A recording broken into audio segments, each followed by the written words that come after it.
एक ऐसी राक्षसी थी जिसके पास एक भयानक शक्ति थी। वो अपने इशारे पर पूरे के पूरे जंगल को हवा में उड़ाकर कहीं भी ले जा सकती थी। उसने अपनी इस ताकत से भगवान शिव के भक्तों को समुद्र के बीचों बीच कैद कर दिया था, लेकिन वो नहीं जानती थी कि उसकी यही गलती महादेव के 8वें ज्योतिर्लिंग के जन्म का कारण बनेगी। आखिर कौन थी वो और महादेव को जमीन फाड़ कर वहाँ क्यों आना पड़ा? इस कहानी की शुरुआत होती है दारुका नाम की एक राक्षसी से। वो कोई साधारण राक्षसी नहीं थी, वो उस भयानक कुल से आती थी जो राक्षसों और सांपों यानी नागों के खून से मिलकर बना था। इसलिए इनमें राक्षसों जैसी क्रूरता और सांपों जैसा जहर दोनों था। लेकिन वो माता पार्वती की बहुत बड़ी भक्त थी।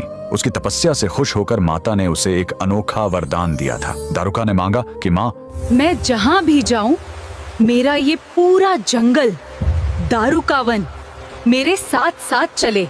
माता ने तथास्तु कह दिया। बस फिर क्या था, दारुका को एक चलता फिरता जंगल मिल गया। दारुका और उसके पति दारुक ने अपनी शक्ति का गलत इस्तेमाल शुरू कर दिया। जब देवताओं ने उन पर हमला किया तो दारुका ने अपनी जान बचाने के लिए एक चाल चली। उसने माता के वरदान का इस्तेमाल किया और पूरे जंगल को उखाड़ कर समुद्र के बीचों बीच ले गई।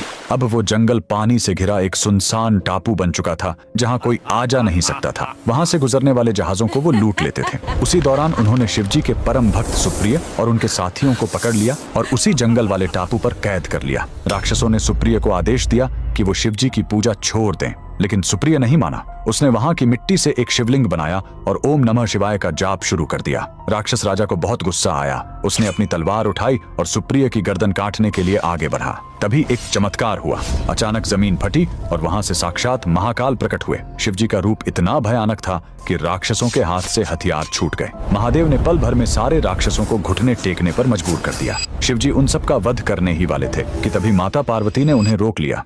स्वामी, कृपया इन्हें छोड़ दीजिए, ये मेरे भक्त हैं। शिवजी मान गए।